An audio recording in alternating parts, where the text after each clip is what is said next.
샌드박스 네트워크의 이필성 대표님 나와 계십니다. 그래서 반갑습니다. 네, 안녕하세요. 저 샌드박스 창업자이자 대표 맡고 있는 이필성입니다. 제가 이 행사가 이렇게 막 큰 행사인지 모르고 한 2달 전에 철민 형이 저한테 뭐 하나 맡아줄 수 있냐 해서 한다고 했는데 이렇게 큰 행사에 오게 돼서 영광이고, 네, 감사합니다. 네, 저 거마비 주시죠? 아, 예, 그럼요.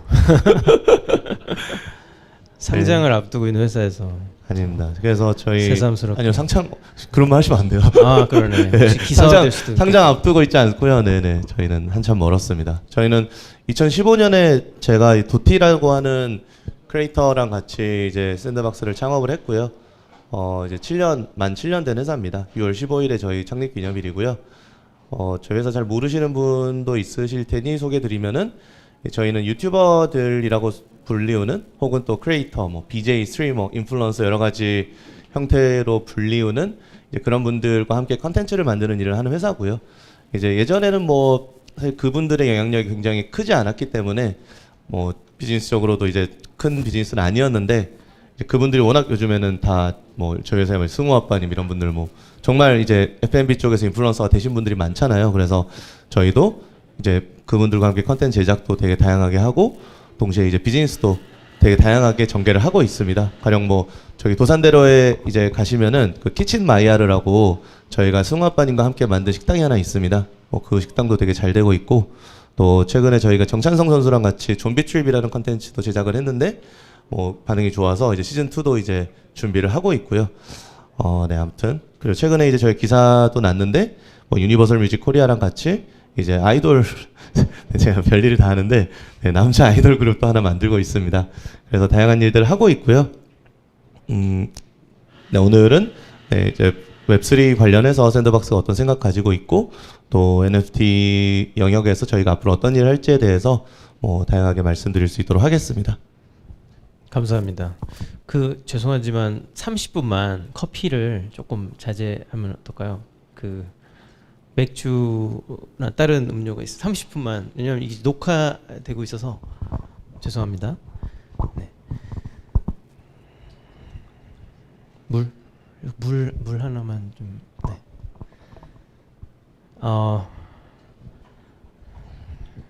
커피 얘기를 괜히 했나 봐요. 편하게 드시면. 네. 질문을 주시죠. 네. 아니, 샌드박스가 사실 뭐 원래부터 핫했고 뭐 잘 아시죠? 그래서 유튜브가 뜨면서 뭐 지난 7년간 뭐 점점점 더 핫해진 회사였는데, 근데 이제 요즘에 또 기사에서 많이 보셨겠지만 이제 웹3 관련 사업을 열심히 하고 있어서 그래서 모셨습니다. 그래서 작년 올해였나요? 이제 메타토이 드래곤즈 프로젝트가 언제 시작됐고 뭐 현재까지 경과를 좀 소개해 주시죠. 네, 그 얘기를 드리기 전에 일단 샌드박스가 뭐 이 일을 왜 하느냐, 어떻게 하게 됐냐는 말씀을 드리는 게 먼저일 것 같습니다. 그러니까 뭐 사실 이제 여기 계신 분들 다 이제 이 토큰 이코노미와 뭐 크립토가 그리는 미래를 믿는 분들이라고 생각을 하고요. 근데 반면에 또 이제 한쪽에서는 뭐 이 시장에 대한 의구심이나 뭐 그런 것들이 많은 것도 사실이라고 생각을 하고, 또 뭐 진정성을 가지고 하시는 분들도 많이 있지만 그렇지 않은 분들도 많이 있는 시장이어왔고, 뭐 저는 지금도 좀 그렇다고 생각을 하는데요. 그래서 사실은 소위 말하는 시즌 1 때, 비트코인 시즌 1 때는 전 되게 거부감이 많았어요, 사실.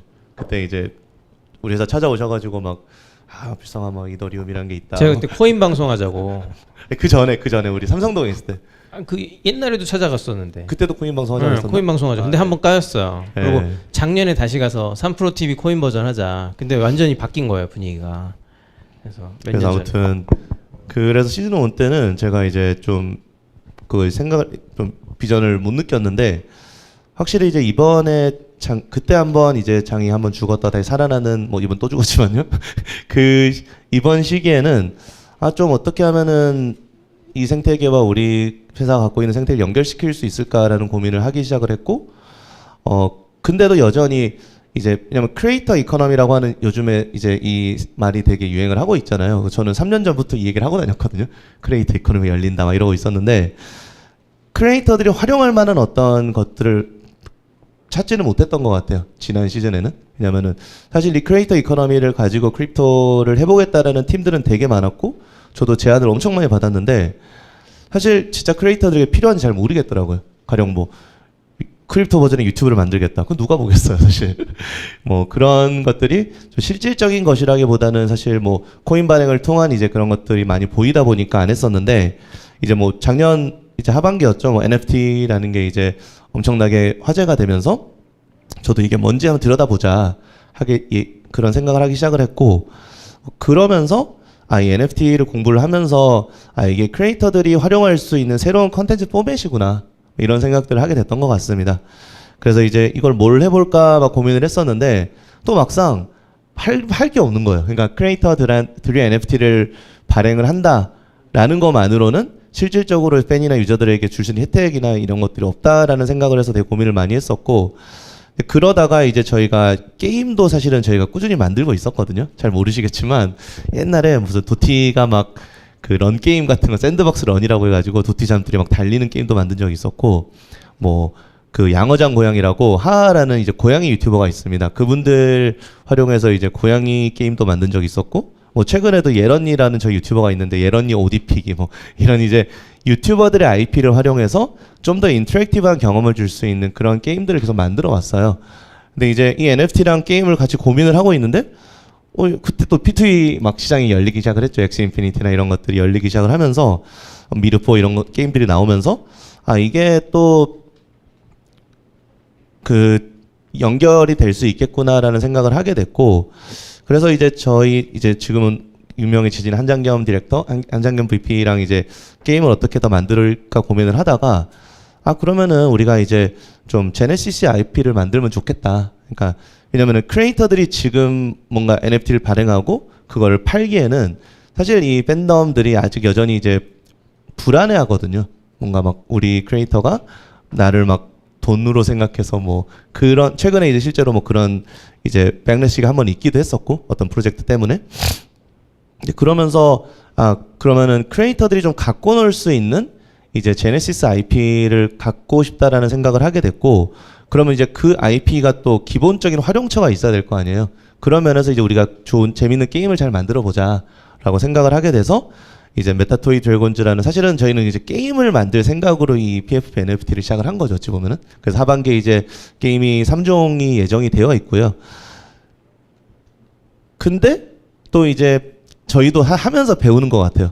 그래서 PFP NFT를 사실 P2E, 그러니까 저는 P2E라는 말을 별로 안 좋아하고 토큰 이코노미가 있는 게임이라는 이제 말을 더 좋아하는데 토큰 이코노미가 있는 게임을 만들려고 PFP NFT를 발행을 하다 보니까 또 이 PFP NFT 시장이라는 게 또 새롭게 막 저희가 시작하는 그 무렵부터 막 베이시 같은 것들이 막 성장을 엄청 하면서 이게 또 단순히 게임에 활용된 NFT가 아니라 컨텐츠 창작에 있어서의 새로운 지평을 열어주는 무언가가 될 수 있겠구나라는 생각을 하게 됐습니다. 그래서 뭐 가령 저희가 이제 그 저희 홀더 분 중에 이제 그 식혜 만드시는 분이 있는데 그분이 이제 그 뭐 감주 민팅이라는 재미있는 표현을 쓰면서 이 메토드 IP를 가지고 이제 그 감주를 팔기 시작을 하셨는데 저희 홀더 분들이 또 이제 뭐 응원해 주시면서 많이 사주시고 막 이런 일들이 벌어지는 걸 보면서 뭐 컨텐츠 창작에 있어서 새로운 좀 지평이 열리는 것 같다라는 생각을 좀 하고 있습니다. 네. 그 메토드 IP는 만약 감주를 만드시면 그분이 자유롭게 활용할 수 있는 건가요, 상업적으로? 그렇죠. 그러니까 저희가 지향하는 바는 뭐 메토드 홀더라면은 그 뭐 넘버링을 가지고 이제 어떤 뭐 물론 이제 뭐 그걸로 이상한 짓을 하시면 안 되겠지만 이제 결국 그분들이 자유롭게 창작하는 그 무언가나 뭐 진행하는 사업들이 우리 생태계를 훨씬 더 풍부하게 만들어줄 수 있다고 생각을 해요. 그래서 그 이제 2차 활용에 대한 어떤 부분들을 많이 열어놓은 이제 시리즈라고 보시면 될 것 같아요. 그러면 앞으로도 메토드 IP를 활용해서 돈을 많이 벌어도 뭐 수익 쉐어를 하거나 이런 건 전혀 없는 건가요? 거기에 대해서 저희가 이제 어떤 식으로 할까 좀 고민을 많이 하고 있습니다. 그러니까 뭐 당연히 지금 뭐 감주 민팅 했으니 돈 내나 이렇게 하지 않고요.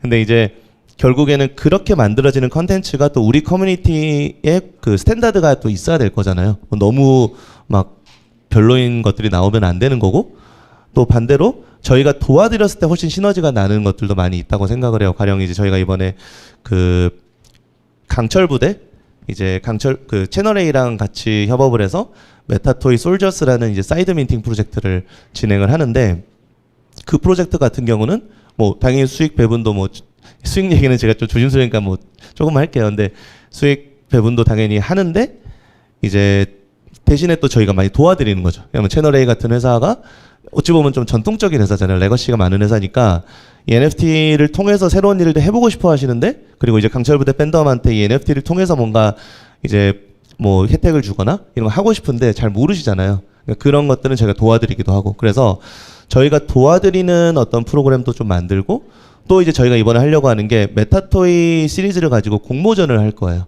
공모전을 해서 창의적인 컨텐츠를 만드시는 분들한테 그냥 돈을 그냥 좀 드릴 거거든요. 그 클레이튼 재단이랑 같이, 크러스트 재단이랑 같이 해가지고 그런 식으로 저희가 서포트하는, 그러니까 에코시스템을 서포트하는 그런 형태의 일도 할 거고요. 그리고 이제 아예 그냥 자유롭게 열어놓는 여러 티어를 가지고 이제 프로그램을 만들어서 운영을 좀 해보려고 합니다. 물론 이제 저희가 도와드리거나 뭐 투자를 하는 경우에는 그에 따른 수익 배분이 저희도 생길 수가 있겠죠. 네, 그러니까 뭐 일종의 네, 그런 식으로 진행을 할 생각이라서 네, 뭐 다양한 형태 있을 것 같다. 사실 말씀 들으면서 되게 재미있는 이야기가 많이 나올 것 같은데, 그 사실 작년 한 해 뭐 올해도 그렇지만 작년에 정말 많은 연예인들이, 그 연예인도 그렇고 뭐 인플루언서들도 그렇고 자기가 가진 팬덤을 이용해서 뭔가 NFT 발행을 많이 했잖아요. 아마 이용이라는 표현 말고 이용이라고 너무 네, 이용은 좀 지나치고 어쨌든 자기 팬덤을 그러네, 활용 네. 어떻게 해야 되죠? 팬덤을 발도듬 삼아 해버려야 되나?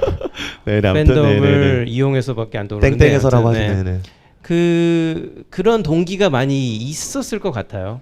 그런 좀 유명하신 분들은 뭔가 이 유명세는 있지만 뭔가 그거를 자본으로 전환하기 힘들었고 그동안, 그래서 아까 그 크리에이터 이코노미에도 뭔가 제대로 안 돌고 있었다고 하셨는데, 어떻게 보면 그런 분들한테는 새로운 기회로 비춰졌을 수 있고, NFT가 실제로 샌드박스 소속 연예인들이나 인플루언서들도 그런 시도를 했거나 뭐 좀 요청들이 있으셨을 것 같은데, 내부의 상의가 그때 어떻게, 뭐 제가 그때 잠깐 듣기로는 그 연고대 학생들이 만든 채널에서 실제로 발행을 한번 했었다고도 들었던 것 같은데. 그렇지는 않고요. 그 연고TV라고 저희 자회사 중에 유니브라는 자회사가 있습니다. 거기가 이제 연고TV라고 하는 학생들의 생활, 뭐 대학 생활, 뭐 공부 이런 것들 이제 컨텐츠를 다루는 채널이고, 또 유니브 클래스 뭐 이런 채널들을 운영하는 회사인데, 거기는 아직은 NFT는 논의만 하고 있고 진행을 하진 않았고, 그러니까 맞아요. 그러니까 이게 NFT가 뭔가 새로운 이제 수익 창출의 도구가 맞기는 하죠. 근데 제가 처음부터 이 시장을 바라봤던 게 그렇게 안 했으면 좋겠다는 생각이었던 것 같아요. 왜냐면은 일단은 저는 엔터테인먼트 회사를 하는 사람이기 때문에, 엔터테인먼트 회사를 하는 사람한테는 원칙이라는 게 되게 중요하거든요. 원칙과, 그리고 이제 그 거위에 황금알을 낳는 거위의 배를 너무 일찍 가르면 안 되잖아요. 그러니까 그게 무슨 말이냐, 자신의 IP를 장기적 관점으로 잘 유지하는 게 되게 중요하단 말이죠. 그러니까 NFT 통해서 뭐 단시간에 돈을 벌 수 있겠죠. 근데 그래가지고 이제 뭐 팬덤들이 자기에게 실망한다든가 그런 일이 벌어졌을 경우에는 되게 큰 이제 손실이 있을 수 있단 말이죠. 가령 뭐 그렇게 실제로 연예인 분들 중에서 이제 NFT나 이런 걸 발행했다가 오히려 이제 팬덤 내 불만이 많이 생겨서 손해를 본 경우도 많이 있고, 두 번째 원칙은 그거예요. 그러니까 팬덤을 차별해서는 안 된다. 그러니까 예를 들어서 뭐 BTS가 만약에 BTS 말고 이제 어떤 연예인이 이제 그 NFT를 발행한다고 했을 때, 예를 들어서 뭐 내가 평생 그 이제 아이돌의 팬이었는데 어디 뭐 중국 그냥 부자가 막 단적 사들어가지고 그 혜택을 다 가져간다. 그러면은 너무 억울한 일이잖아요. 그러니까 사실 팬덤을 차별하지 않는다가 뭐 저의 기본적인 또 원칙이기도 해요. 그래서 이제 좀 조심스럽게 접근을 했죠. 근데 저는 이거는 좀 우리 생태계 전체가 오랫동안 이제 그 뭐 머글이라고 한다면서요. 네. 그분들을 설득해 나가야 되는 과정이라고 생각해요. 이게 단순히 뭐 컨텐츠 팔아서 뭐 돈 벌고 뭐 너희도 돈 벌어라 막 이런 게 아니라 이게 NFT가 결국에는 팬과 컨텐츠의 인게이지먼트를 되게 도와줄 수 있고 가령 뭐 내가 이 사람을 오랫동안 좋아했으면은 업적 같은 게 뭐 쌓일 수도 있겠죠.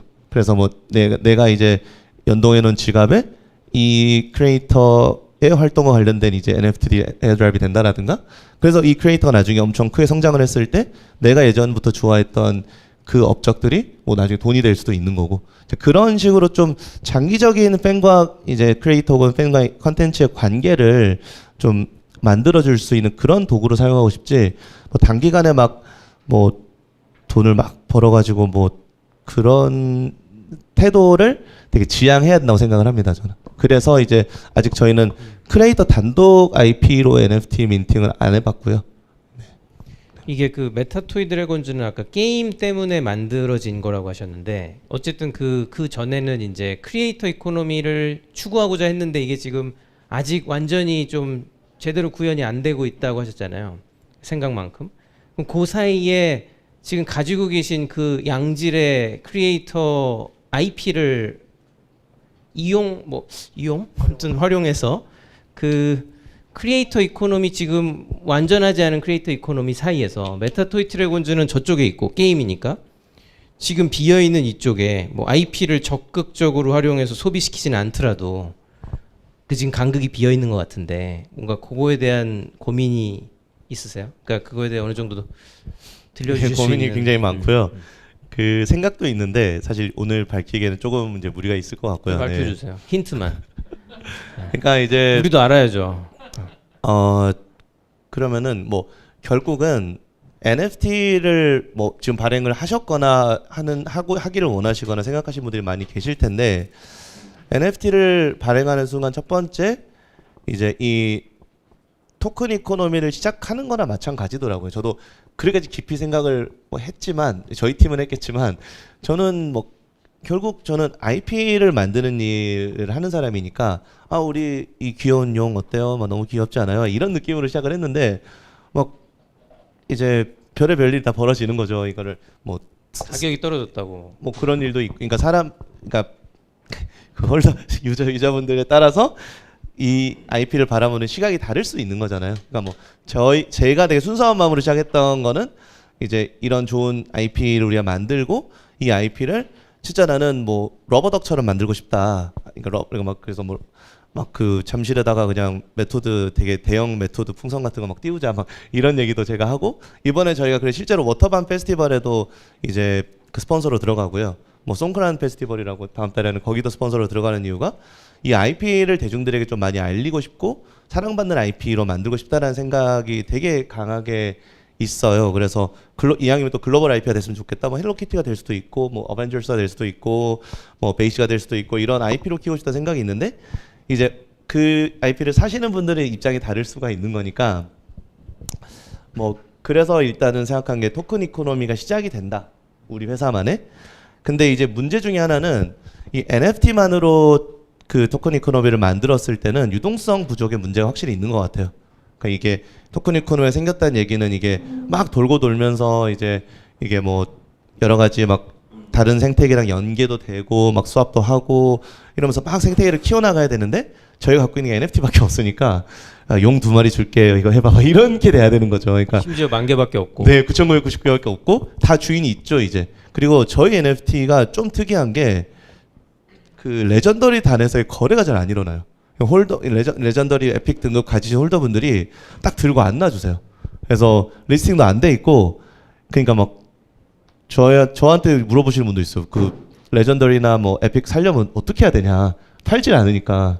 그러니까 저는 그분들이 어찌 보면 이제 우리 IP가 성장하는 거에 대한 기대감이 있는 이제 분들이 많이 우리 홀더들 중에 있기 때문에 이게 좀 거래가 잘 안 일어난다고 생각을 하는데 이제 그러니까 어떻게 하면 유동성을 좀 더 많이 부여해서 이제 더 많은 스테이크홀더들을 여기에 참여시키고 같이 기여할 수 있게 할까라는 고민을 많이 하고 있습니다. 여기까지만 얘기할게요. 네네. 그러면 코인이 나오나요? 모르겠습니다. 네. 에이프 토큰처럼. 모르겠습니다. 자연스럽게 유동성 말씀하시니까 에이프 토큰 같은 게 나올 수 있을 것 같은데. 잘 모르겠습니다. 네. 지금 그 유튜브를 하시니까 유튜브가 뭐 슈퍼챗도 나왔고 이것저것 과거보다는 그 매출원이 다양해졌잖아요. 크리에이터들이 낼 수 있는. 근데 그것만으로 부족하다고 보시나요? 어떤 추가적으로 매출원이 다양해질 수 있는데. 부족하다기보다는 가령 크립토가- 이런 거죠. 그러니까 저희가 이제 예전에 로블록스라는 게임이 한국에서 그러니까 한글화도 안 돼 있던 시기가 있었거든요. 그때 저랑 도티랑 이제 야 우리 마크만 하니까 좀 지겨우니까 딴 거 좀 해볼 거 없냐 해서 야 로블록스 해보면 어때 해가지고 로블록스 콘텐츠를 만들기 시작했어 도티랑. 그 영상을 만들고 나서 그 다음 날에 구글 플레이 스토어 1등을 한 거예요 로블록스가. 그러면서 유저가 100만 명이 늘었어요. 그 한 일주일 만에 한 1, 2주 아니 일주일은 아니고 한 달 정도 만에 어마어마한 기여를 한 거잖아요 저희가. 근데 로블록스랑 저희랑 뭐 로블록스 그러니까 저희가 뭐 돈 한 푼 받은 건 없죠 사실. 그러니까 되게 많은 기여를 했음에도 불구하고 이 스테이크홀더로서 어마어마한 기여를 했음에도 불구하고 그 기여에 대한 어떤 배분을 받을 수 있는 방법이 너무 없는 거죠. 이 웹 2.0 시대에는 사실 유튜브도 되게 좋은 플랫폼이고 사실은 이 크리에이터 이코노미를 만들고 이 배분하기 위한 노력을 너무 많이 하지만 사실 이 안에도 너무 많은 이제 이 컨텐츠 크리에이터가 아닌 이쪽에서 많은 배분을 가져가죠 사실. 네네 그런 것들을 생각을 했을 때 계속 말을 좀 조심하게 네이티브 되려 광고만으로는 부족하다. 부족하다기보다는 이 크리에이터들이 기여하는 거에 대해서 좀 더 기여를 인정받을 수 있게 만들어주고 싶다. 웹3에선 그런 기회가 있을 수 있나요? 그렇죠, 있죠. 왜냐면은 가령 뭐 더 샌드박스, 네 저희랑 회사 이름 똑같은 회사가 있는데 거기랑 저희가 이제 뭐 예전에 이제 뭐 MOU도 맺고 하면서 랜드도 좀 선물도 받고 막 그랬거든요. 그 랜드가 올랐다면서요? 랜드 가격 엄청 올랐죠. 네. 예전에 그래서 랜드 가격이 한 10배 올랐을 때 제가 야 이거 팔아버려라. 그랬더니 저희 직원이 안 됩니다 대표님. 뭐 지금 팔면은 그 이제 팔아버려라 했던 거 팔아버려라 한 적 없고요. 네, 정정할게요. 네, 파는 것도 어때?라고 이제 했는데 그러면 안 된다. 그러면 이제 우리 파트너십 깨진다 이거는. 그때 제가 이해를 못했어요. 아니 선물 받은 건데 뭐 팔고 파트너십 계속 하면 되는 거 아니야? 그러니까 진짜 웹 3.0에 대한 이해도가 되게 낮았던 거죠 그 시기에는. 근데 어쨌거나 그런 걸로 저희가 실질적으로 수익을 보기도 했고 이제 더 샌드박스랑 저희가 또 협력하고 있는 게 크리에이터들이 더 샌드박스 내에서 컨텐츠를 만드는 그 활동 자체를 약간 채굴과 연결시켜주는 뭐 그런 것들도 이제 논의를 하고 있단 말이죠. 저는 앞으로 메타버스 플랫폼들이 엄청 많이 생길 거라고 생각을 하고 그 메타버스의 모습도 되게 다양할 거라고 생각을 해요. 단순히 뭐 그냥 막 그 안에서 뭐 현실처럼 만들어 놓고 놀고 뭐 이런 걸 넘어서서 이제 뭐 남궁훈 대표님, 카카오 남궁훈 대표님 뭐 라이프 MMO라는 얘기를 하시잖아요. 그러니까 우리 삶이 앞으로 이제 디지털과 오프라인의 경계가 되게 희미해지면서 뭐 예를 들어서 뭐 내가 뭐 카카오 클립 가지고 뭐 여기 결제하면은 막 적립 쌓이고 뭐 무기 생겨서 여기서 뭐 할 수 있고 이런 되게 세상을 상상을 저희도 같이 많이 하고 있고 이제 그런 차원에서 앞으로 크리에이터들이 단순 연예인들이 아니잖아요. 예를 들어 뭐 승우 아빠 이러면 정말 요리의 정말 그 인플루언서고 되게 굉장히 다양한 영역에서 인플루언서 크리에이터들이 많이 생길 거기 때문에 이제 토큰 이코노미가 생겼을 때 그분들이 훨씬 더 기여에 대한 보상을 많이 받을 수 있을 것 같다라는 생각을 하고 있는 거죠. 네. 돈이 부족해서라기보다는 당연히 돈 잘 버시죠. 근데 사실 그 기여에 대한 인정을 더 많이 받을 수 있게 되면은 더 이상 이제 유튜버들이 개인이 아니에요. 예전에는 1인 미디어란 말을 되게 많이 썼잖아요. 근데 이번에 제가 그 과기정통부 만나서도 1인 미디어라는 표현을 이제 안 쓰면 안 되냐. 왜냐면은 아니 예를 들어서 뭐 승우 아빠님이 만드는 컨텐츠가 스태프가 수십 명이거든요, 사실. 그 마이야르 뭐 스태프까지 다 포함하면은 뭐 여러분들 잘 보시는 슈카월드 그냥 혼자서 만드는 컨텐츠가 아니거든요. 그리고 뭐 저희 회사에 있는 뭐 예를 들어 저희 회사에 치즈필름이라는 유튜버가 있는데 치즈필름 구독자 200만이고 오디션을 보면은 배우 지망생도 2,000명씩 지원을 해요. 근데 그게 어떻게 1인 미디어란 말이죠. 그러니까 1인 미디어가 아니라 미디어고 컨텐츠 브랜드고 프랜차이즈예요. 그래서 그만큼 더 매출을 많이 만들 수 있으면 훨씬 더 좋은 컨텐츠를 많이 만들 수가 있게 되는 거죠. 예를 들어서 뭐 미국에 이제 미스터 비스트라는 그 유튜버가 있는데 그 사람들은 뭐 하면은 그 상금을 10억씩 줘요. 그럼 유튜브 컨텐츠 하나가 최소 제작비가 10억인 거죠. 미국에서는 그런 일들이 벌어지고 있다라는 거죠. 북미에서는. 그럼 앞으로 우리가 이제 이 크리에이터 한국의 이 뛰어난 크리에이터들과 함께 크리에이터 이코노미를 가지고 글로벌로 나가야 되고 그래야 되는데 이제 지금의 경제 구조로는 그렇게까지 가기 쉽지가 않은 거죠. 그래서 그분들의 잠재력을 정말 극대화시켜 드리고 싶다라는 게 제가 갖고 있는 생각인 거고요. 말씀을 듣다 보니까 이제 서비스 이용에 대한 보상으로 토큰을 제공하는 웹3 시대가 오면 샌드박스처럼 이제 여론을 움직일 수 있는 그 인플루언서들이 지금 말씀하신 것처럼 웹3를 통해 직접적인 보상을 얻어서 더 양질의 컨텐츠를 생산할 수 있는 매출을 올리게 되면 이제 어떻게 보면 웹3의 인프라 같은 회사 중에 하나가 될 수도 있겠다는 생각이 드네요. 샌드박스가.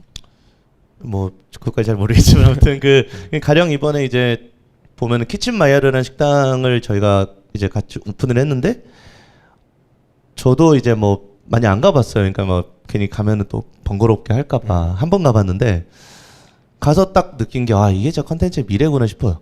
그러니까 저 승우 아빠님이 라이브로 이제 이 앞에서 요리를 하면서 이제 유튜브 방송을 하고 시청자들은 이거 보면서 아 너무 먹고 싶다 해서 또 가보고 그냥 이게 경험이 너무 새롭잖아요. 예전에 우리가 그런 경험 못 해봤잖아요. 그러니까 뭐 그냥 뭐 백종원 씨가 뭐 TV 나와서 뭐 하시면은 뭐 그거 끝나는 건데 그게 아니라 진짜 라이브로 소통하고 그 메뉴를 이제 팬들이 같이 선택을 하고 그 팬들이 투표 같은 거 해가지고 이제 뭐 다오처럼 그 어떤 메뉴를 살리고 다음 시즌 어떤 메뉴를 죽일까 막 이런 것들을 이제 막 그 얘기하기도 하고 근데 그거를 내가 이제 식당 예약만 할 수 있으면은 실제로 승우 아빠가 하는 걸 볼 수도 있고 그러니까 진짜 이 컨텐츠의 미래가 유튜브를 통해서 이제 한 단계 열렸다면은 이제 그 다음 단계가 웹3가 접목되면은 엄청 이제 재밌는 일들을 많이 할 수 있다. 그러니까 단순히 컨텐츠가 유튜브에서 보는 거 그냥 이걸로 끝나고 아 재밌게 잘 만들었네 뭐 이거 뭐 때깔 좋네 기획 좋네 이거에서 끝나는 게 아니라 새로운 경험들을 막 사람들에게 줄 수 있다라는 거죠. 그래서 제가 무슨 말인지 잘 모르겠는데 하여튼 아니 좋아요. 아까 네네네. 그 간극의 힌트들을 얻고 있어요 지금. 네네네 그런 것들이 가능해진다. 그래서 돈을 많이 벌게 해드려야 된다는 거죠 그분들을. 유튜브는 싫어할 수도 있을까요? 그렇게 생각하진 않아요. 그러니까 유튜브는 이제 TV를 완전히 대체할 거라고 저는 보고요. 그러니까 유튜브 플러스 OTT 이 조합이 TV를 완전히 대체할 거라고 저희는 보고 있고 그 시청 플랫폼으로서의 유튜브는 계속 저는 더 스트롱하게 성장할 거라고 보고 있습니다. 그래서 근데 오히려 유튜브가 이제 웹3의 요소들을 받아들여야겠죠. 뭐 근데 실제로 제가 뭐 이해하고 있기로는 보수적이긴 하지만 그런 시도들을 많이 하고 있는 걸로 알고 있어요. 그러니까 뭐 예를 들어서 뭐 그 크리에이터가 발행한 NFT를 뭐 쉽게 이제 유튜브 채널을 통해 민팅할 수 있다라든가 뭐 지갑과 연결한다 저희 상상 가능한 것들이 있잖아요. 그런 웹3 기술들을 많이 받아들이려고 이제 내부적으로도 고민을 많이 하고 있다고 수잔 워지스키 그 CEO가 올해 유튜브 기조연설에서 얘기를 했던 것도 있고요. 그래서 저는 앞으로 이제 유튜브나 뭐 틱톡이나 인스타그램 같은 이런 플랫폼들이 웹3의 기술들이나 이제 이런 그 프랙티스들을 받아들이는 거는 굉장히 뭐 어쩔 수 없는 기조가 될 거라고 생각을 합니다. 그럼 샌드박스는 유튜브 회사였는데 그 밖으로 나아갈 수밖에 없겠네요. 점점 아니요, 저희는 유튜브랑 더 열심히 할 거고요.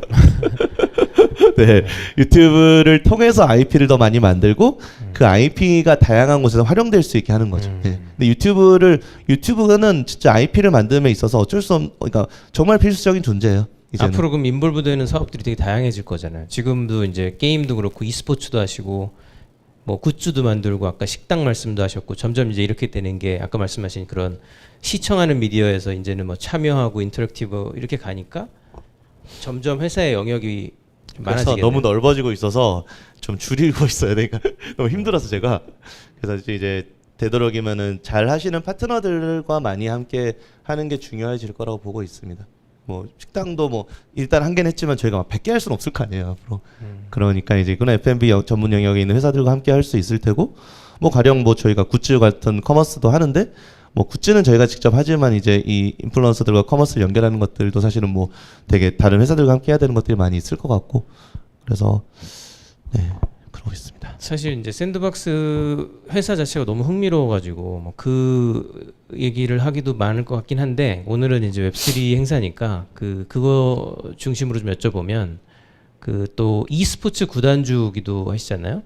다양한 게임을 지금 하고 있는데 그런 e스포츠가 사실 또 NFT와 만났을 때 굉장히 기대감이 크단 말이죠. 혹시 그쪽도 좀 고민하고 계신 부분이 있는지. 사실 e스포츠와 NFT의 연결과 만남은 너무나도 뭐 자연스러운 거고요. 근데 이제 저희는 팀이잖아요.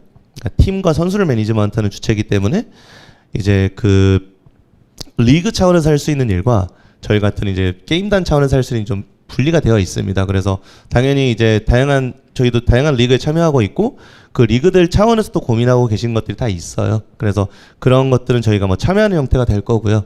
근데 또 이제 샌드박스 게이밍 차원에서도 준비를 많이 하고 있습니다. 가령 이제 앞으로 이제 이런 토큰 이코노미가 붙은 게임들이 되게 많이 나올 거고 그 게임들 역시도 이제 마케팅이라든가 뭐 이제 e스포츠 생태계를 만드는 일에 대한 고민을 굉장히 많이 하고 있거든요. 가령 해외 뭐 갈라 게이밍이나 뭐 이제 뭐 엑스 인피니티나 아니면 뭐 이제 애니모카 브랜드 산하의 막 수많은 게임들이 엄청 계속 나오고 있잖아요. 그래서 저희는 일단은 그런 게임들을 도와드리고 그런 게임들의 e스포츠화를 좀 백단에서 도와줄 수 있는 가령 뭐 선수들을 발굴하고 팀을 만들고 그 팀과 선수들이 이제 그 게임과 연계될 수 있는 그런 것들도 생각을 하고 있고 그래서 샌드박스 게이밍 차원에서는 이미 그럼 발표를 했으니까 상관없는 토큰 이코노미를 준비를 하고 있습니다. 그럼 그 샌드박스 게이밍의 토큰 이코노미는 아까 그 메타토이 드래곤즈랑은 관련이 없는 건가요? 관련이 있고요. 왜냐면은 메타토이 게이머스라는 이미 사이드 민팅을 통한 이제 민팅을 저희가 했거든요. 그래서 이미 그 홀더 분들이 계십니다. 그러니까 샌드박스 게이밍의 그 메타토이 드래곤 시리즈의 홀더 분들이 계시거든요. 그래서 그 메타토이 게이머를 사신 분들에게는 이 코인을 에어드랍을 해드릴 거예요. 그래서 혹시 관심 있으시면 하나씩 사두시면은 네, 코인을 받으실 수 있습니다. 그리고 그 코인이 에입 코인을? 뭐 저희 그 게임에도 활용이 될 수 있게 연계를 하려고 해요. 그러니까 메토드가 이제 메토드 게임이 하반기에 나올 거고 또 저희가 퍼블리싱을 통해서도 게임이 2종이 더 나올 거거든요. 그래서 그때 이제 뭐 활용될 수 있도록 할 예정입니다.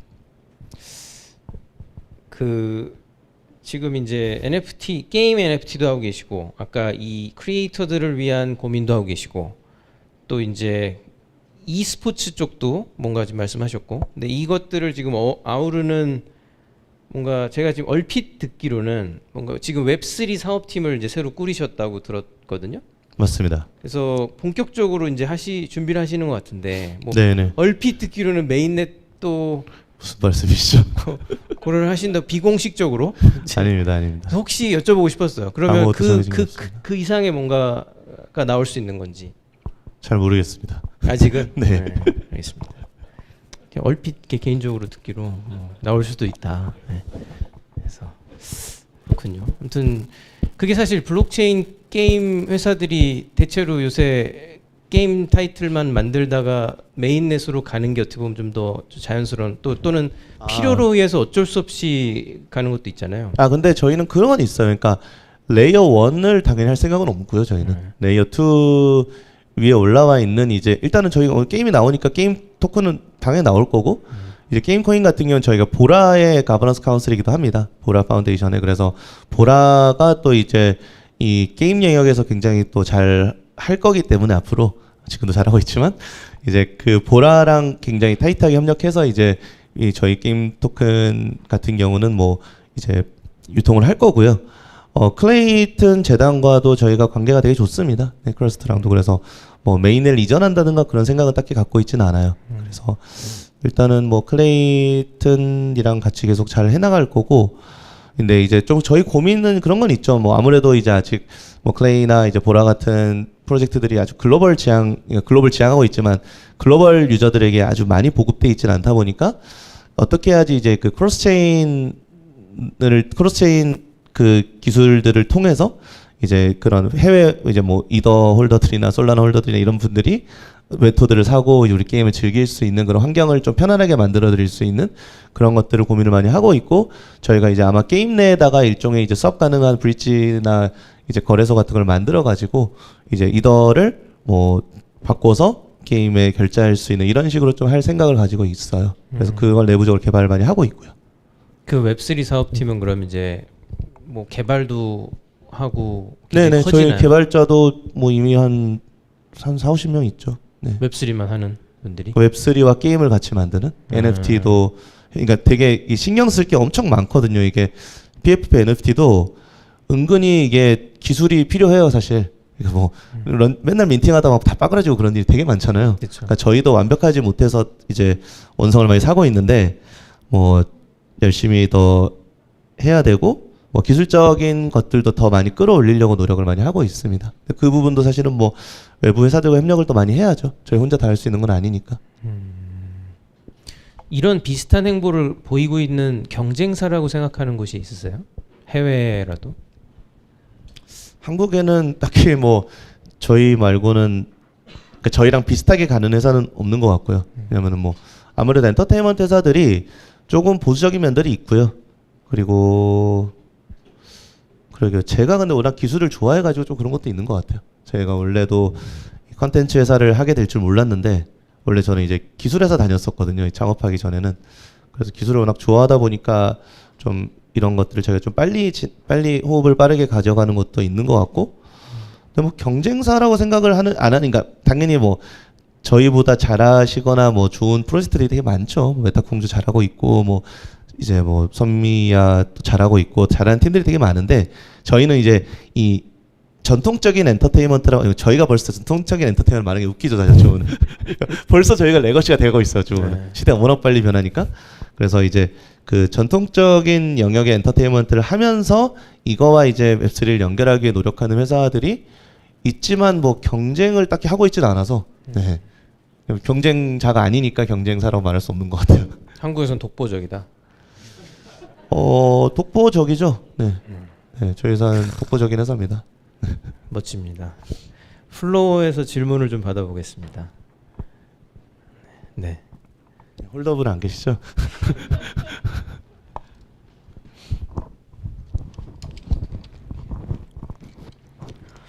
네, 안녕하세요. 말씀 일단 되게 공감하면서 잘 들었는데요. 예, 저는 되게 이제 나이는 어리지만 10년 전부터 이제 게임 개발하면서 P2E 쪽 시장 저도 그때부터 보면서 작년 초부터 이쪽 시장 관심 갖게 됐는데 거기에 토크노믹스가 필요한 것 같아서 사실은 뭘 할까 하다가 이제 제 기반이 좀 베이스가 있고 네트워크가 좀 있었던 저도 아프리카 TV 쪽에 사실 그런 IP를 활용한 게임을 만들어보자 사실 그런 생각했거든요, 저는.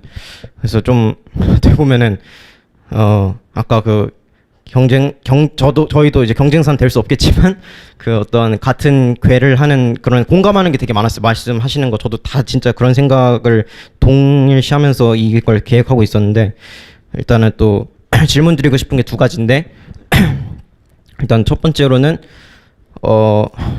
이제 그때 지금 안 그래도 앞서 그렇게 크리에이터들의 어떤 그 IP를 그냥 직접적으로 활용한 어떤 NFT를 내면은 그런 것들이 팬덤들한테 원성을 사서 논란을 발생하기도 했었잖아요. 그러니까 실제 앞에 사례가 있었잖아요. 3월 달쯤에.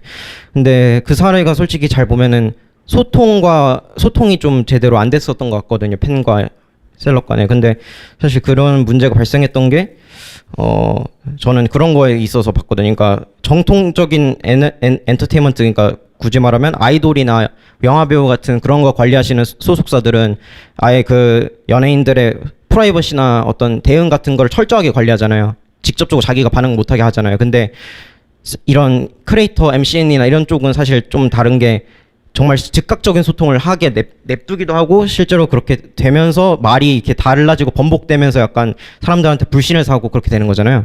그래서 그 대응만 잘했어도 그 3월 달에 그 사건도 사실 그렇게 커질 일이 아니었다고 봤는데 그런 거에 있어서 MCN의 어떤 그 특이성을 봤을 때 그런 즉각적인 대응에 있어서 발생하는 문제들을 최소화시키는 방법이나 어떤 그런 노하우나 그런 것들이 그런 거 어떻게 생각하시고 그런 관련 철학이 어떻게 되시는지를 여쭤보고 싶었고요. 왜냐면 그런 게 지금 웹3 사업 계속 하시면서도 그런 거가 크리에이터들이 NFT 이해도가 부족하거나 이 웹3 문화에 대해서 제대로 적응하지 못하면 문제가 발생할 수 있으니까요.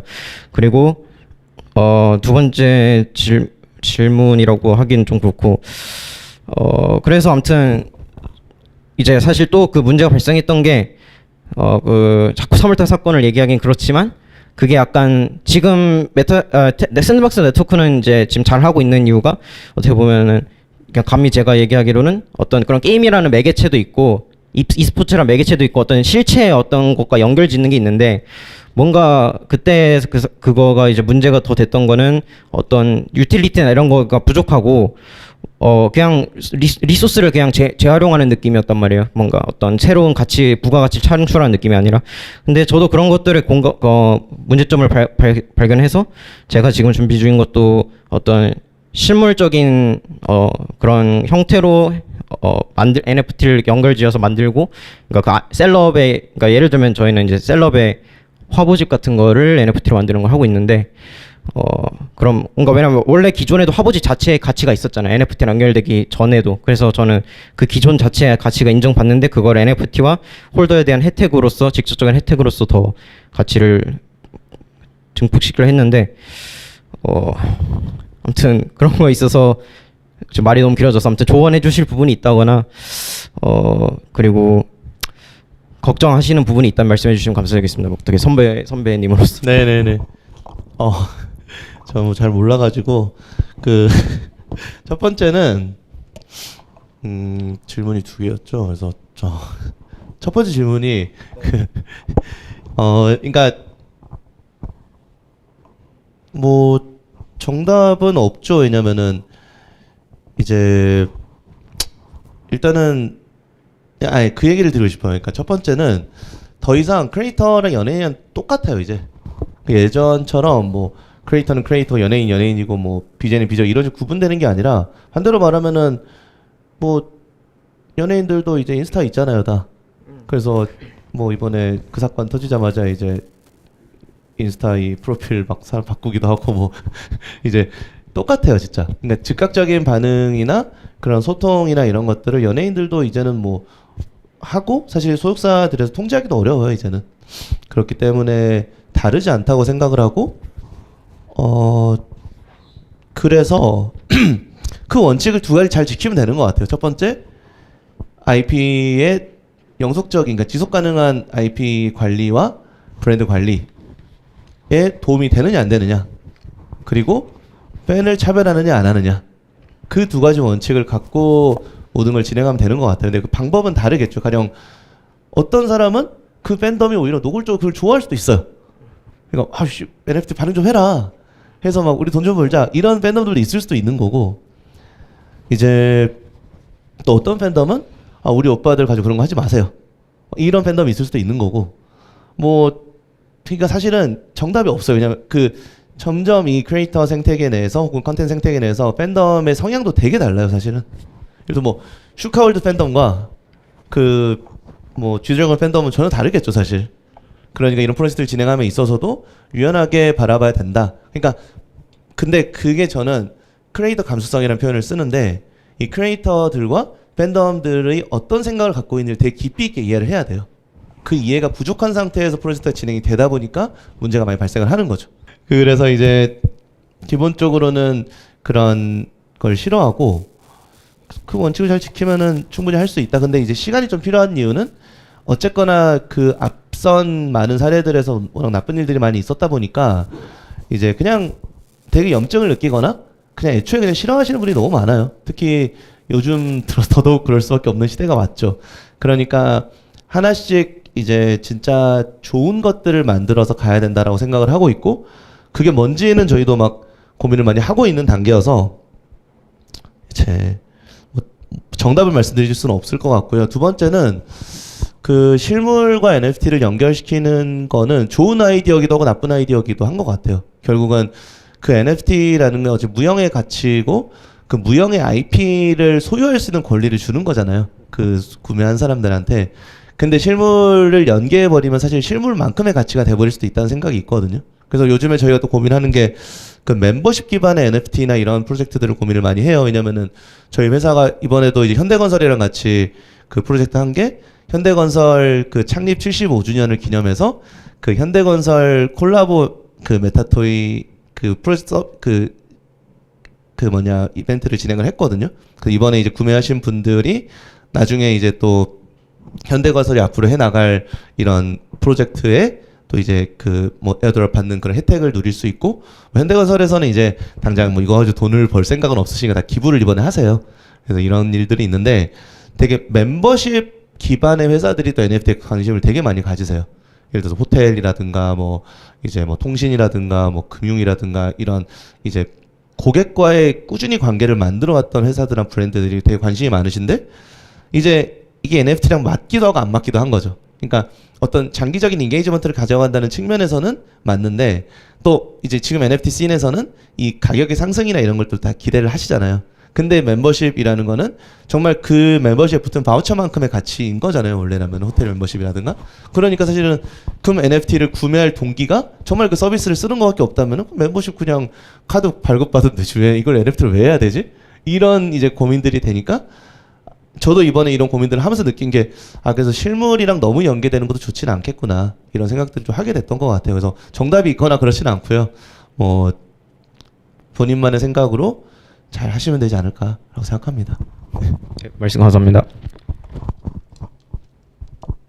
이게 사실 NFT가 크립토랑 되게 비슷한 것 같아요. 크립토도 뭐 몇 년 전부터 실물이랑 너무 연계가 돼 버리면 사람들이 가치를 측정할 수 있으니까 지금 크립토를 사는 사람들은 계속 오르기를 바라는데 이제 가치가 측정 가능하다는 건 오를 리가 없잖아요. 그래서 지금 말씀하신 거랑 굉장히 비슷한 것 같아서 크립토를 설계할 때도 오히려 되게 이게 어떻게 보면 되게 불합리한데 그러니까 사람들을 위해서 더 유틸리티를 합리적으로 만들어주는 게 거꾸로 크립토의 인기를 떨어뜨리는 또 요인이었던 것 같기도 하거든요. 지난 몇 년간. 그래서 차라리 비트코인이 왜 뭐 1억이야 하는 데는 비트코인은 아무것도 담보가 없으니까 그게 10억일 수도 있고 1000만 원일 수도 있지 여야지 비트코인 하나 갖다 주면 금 뭐 100돈을 준대. 그러면은 당연히 거기에 가치가 패깅될 테니까.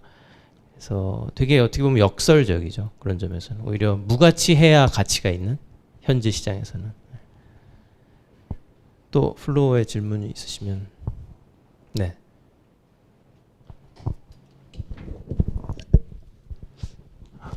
네. 그 말씀 되게 잘 들었고요. 이렇게 직접 들을 수 있어서 되게 좋은 것 같은데 그 직접 NFT를 발행을 하고 이 씬에서 좀 선두를 하고 있다고 우리나라에서 선두를 하고 있다고 이제 아까 말씀도 하셨고 네. 그리고 주변에 다른 대기업들이 NFT를 참여를 하는 걸 이제 계속 보였을 것 같은데 근데 지금 NFT를 사는 사람하고 아니면 그 관심 있는 사람하고 그리고 기업에서 직접 운영을 할 때 NFT를 생각하는 거 간극이 조금 있는 것 같은데 그 부분에 대해서 이제 어떻게 느끼시는지 일단 궁금하고요. 그리고 그거를 좀 약간 메우기 위해서 어떤 노력이나 생각을 하고 계시는지 조금 궁금합니다. 그렇죠. 그러니까 뭐 NFT가 뭐냐라는 그 질문에서 그러니까 그것부터 저는 생각을 많이 했던 것 같은데 NFT는 기술이잖아요. 기술의 이름이잖아요. 근데 이 기술의 이름인데 마치 이제 PFP NFT, 그러니까 크립토 펑크가 그냥 NFT고 베이시가 NFT인 것처럼 인식이 되는 상황인 것 같고 저는 이제 저 나름대로의 정의는 NFT는 기술이고 PFP NFT는 그냥 새로운 컨텐츠 장르다. 마치 게임 모바일 게임이 처음 등장을 하고 뭐 이제 예를 들어 모바일 게임 안에서도 막 모바일이라는 게 등장을 하면서 게임이라는 게 엄청 많이 변했잖아요. 예전에 게임이 갖고 있던 포맷 PC 시절에 혹은 콘솔 시장에서 게임의 포맷이 있었던 거랑 모바일 시장에서 엄청나게 변화한 것처럼 웹3에서도 이제 컨텐츠의 포맷이 새로 나왔다는 생각이고 그래서 PFP NFT 시리즈를 운영해보는 입장에서는 굉장히 많은 것들이 새로워요. 사실 재밌기도 하고 뭐 저희도 이제 완벽하지 않으니까 당연히 실수도 하고 뭐 실패도 하고 하지만 이제 그것들을 진행을 하고 있는 거고요. 그래서 그 간극을 메우는 거는 이제 저희만의 노력으로 되는 건 아니죠. 사실 결국에는 더 많은 사람들이 일단은 뭐 지갑을 가져야 될 테고 그 지갑에 이제 자신들의 뭐 뭔가를 저장하는 거에 있어서의 가치를 느껴야 되고 그리고 사용처가 더 많아져야겠죠. 그러니까 뭐 결국은 이 토큰 이코노미라는 거는 소각이 계속 돼야지 이제 그 돌아가는 그런 시스템이다 보니까 사용자가 더 많아져야 되고 그런 거는 뭐 저희 혼자서 할 수 있는 일은 아니기 때문에 저는 그래서 뭐 이제 저희가 예전에 막 뭐 조심스러운 얘기지만 한 최근에 막 메인넷 이전 이런 이슈들이 많았잖아요. 근데 저희는 뭐 그냥 별 생각 없이 계속 열심히 클레이튼을 하는 이유 중에 하나가 그냥 이 보급 면에서 저희가 같이 많은 걸 해보고 싶어요. 그러니까 이 실사용자들이 더 많이 사용할 수 있게 만들어 보고 싶고 이제 글로벌에서도 더 그런 사용처들이 많이 늘어났으면 좋겠고 그러다 보니까 사실 저는 클레이튼 재단이 이제 그 앞으로 나아가려는 방향들이 뭐 지금 이제 뭐 약간 천천히 걸어가는 느낌이 있으니까 뭐 막 그런 것 같은데 저는 방향성이 맞다고 생각을 하고 그리고 이제 그래야지 우리 한국 소비자들에게 일단 더 많은 보급을 할 수 있는 것들을 같이 하려면 이제 한국 프로젝트를 하는 게 맞다고 생각을 하고 이왕이면 하는 김에 이제 한국에서 시작된 이런 것들이 이제 글로벌하게도 나가서 글로벌적으로 많이 모을 수 있으면 너무 좋을 것 같다. 거기 한번 제대로 기여해보고 싶다 이런 생각이 있다 보니까 이제 저희도 클레이 재단이랑 많은 걸 크러스트랑 많이 하는 거거든요.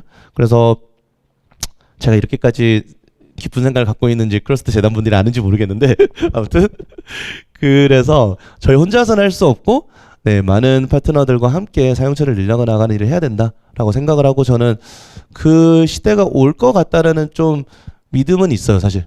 저도 막 어마어마한 뭐 크립토의 빌리버다라고 말할 수는 없고 저도 이제 실물 영역에서 일을 많이 하는 사람으로서 너무 이렇게 넘어가지 않으려 균형을 유지하려고 노력을 많이 하는데 그냥 어린애들 보면은 그런 생각이 많이 들어요. 진짜 뭐 뭔가 수집하는데 미쳐 있고 막 진짜 어린 아이들이 그러니까 초등학교 1학년, 초등학교 3학년이 막 당근마켓에서 그 포켓몬 스티커 막 교환하고 막 그러고 있거든요. 그러니까 이 아이들이 앞으로 자랄 세상이 어떨까를 생각해 보면은 확실히 우리가 생각하는 이 라이프 MMO든 뭐 이제 NFT나 이런 것들이 좀 많이 가까워질 수 있을 것 같다는 생각은 있어요. 네. 그래서 여기까지.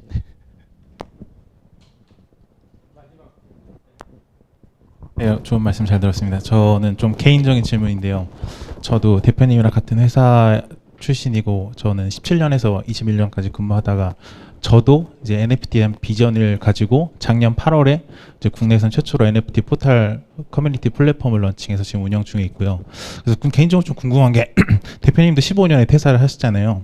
그러니까 그때 어쨌든 비전과 인사이트를 가지시고 퇴사를 확신을 하고 뭔가 퇴사를 하셨을 것 같은데 좀 어떤 마인드로 그렇게 퇴사를 하시게 되었는지 그리고 혹은 이제 앞으로 NFT나 그런 신기술 웹3에 관련된 신기술에 관련된 인사이트를 어떻게 좀 얻으시는지 그것을 어떻게 사업에 활용하고 적용하는지에 대한 궁금증이 있습니다. 네네. 저는 퇴사할 때 확신이 있었다기보다는 그냥 도티가 자꾸 하자고 해가지고 도티가 이제 친구고 얘가 유튜버니까 원래 이 그 컨텐츠를 만드는 사람들은 끼리끼리 모이는 특성이 있어요. 가령 뭐 힙합이면은 빌리네어, 뭐 AOMG 이런 식으로 자기 크루를 만들고 뭐 막 다 그렇잖아요 보면. 그래서 얘도 자기 크루가 있었고요.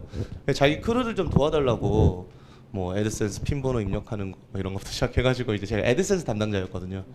그래서 뭐 이런저런 거 도와주다 보니까 이제 뭐 광고도 들어오고 얘한테. 광고를 막 10편에 100만 원을 받았다는 거예요. 퐁당퐁당 무슨 게임이었는데 그래서 야, 너 같은 사람 때문에 시장이 망가지는 거다. 그러면서 이제 좀 도와줘야겠다 생각으로 도와주기 시작을 했고 뭐 그러면서 저희가 그때 미국에 갔었죠. 뭐 2013년 4년에 미국 가서 이제 그 비드컨이라는 걸 봤는데 진짜 백인 여자애들 그러니까 미국에서는 하이클래스라 볼 수 있는 백인 여자애들이 정말 유튜버들에게 미쳐 있는 거예요. 막 소리를 지르는데 난 저스트 비버라도 온 줄 알았는데 유튜버라는 거예요. 근데 그런 일들이 정확하게 1년, 2년 뒤에 한국에서 일어나기 시작을 했고 그러면서 북미에서 저런 일이 벌어졌는데 한국에서 일어나는 거 보면은 뭔가 이제 비즈니스가 생기긴 하겠구나 라는 생각은 했는데 확신은 없었던 이유는 첫 번째로는 근데 이게 그 불확실성이 높은 컨텐츠 비즈니스니까 제가 잘할 수 있을지 잘 모르겠었어요 사실은. 그래서 뭐 사업은 생길 것 같은데 내가 잘할지는 모르겠다. 그래서 되게 안 하고 싶어서 도티한테 계속 안 할래 뭐 너 혼자 해라 뭐 나 그냥 부업으로 할게 뭐 포치만 좀 줘 뭐 이런 식으로 이제 하다가 얘가 이제 그 막 갑자기 투자도 누가 하겠다고 하는데 얘가 도저히 이런 것들을 못할 것 같은 거예요 앞으로. 그래서 아이씨 그래 내가 한번 해보자 해가지고 이제 퇴사하게 돼서 저는 엄청 많이 망설였어요. 그 저는 뭐 그때 막 돈도 한 푼도 없어가지고 그때 차 팔고 막 그랬었는데 그래서 확신 없었다. 그래서 두 번째는 어떻게 정보를 얻냐? 뭐 어떻게 인사이트를 얻냐라고 하면은 뭐 저는 그냥 기본적으로 좀 호기심이 좀 많은 편이거든요. 그래서 막 나무위키 막 맨날 하루 종일 보고 있고 그 유튜브에서 뭐 이런 그 각 영역에서의 그 지식 채널들 있잖아요. 뭐 UFC면은 뭐 UFC 막 관련 채널 이런 것들 막 하루 종일 그런 거 보고 그럼 뭐 저는 이렇게 막 엔터테이닝한 걸 그렇게 좋아하진 않아요. 기본적으로 그냥 뭔가 호기심이 많은 편이어서 좀 그런 건 제가 장점인 것 같고 그래서 최근에는 막 텔레그램 방들을 엄청 봤죠. 이제 그 뭐 땡나 사태 있을 때 이제 이런 일이 일어난단 말이야. 그래서 밤에는 이제 미국장 열릴 때 뭐 웹3 공부하고 낮에는 이제 이거 이해해야 되니까 웹 2.0 공부하고 뭐 그래서 잠을 잘 못 자요 사실. 그래 열심히 하는 수밖에 없는 것 같습니다.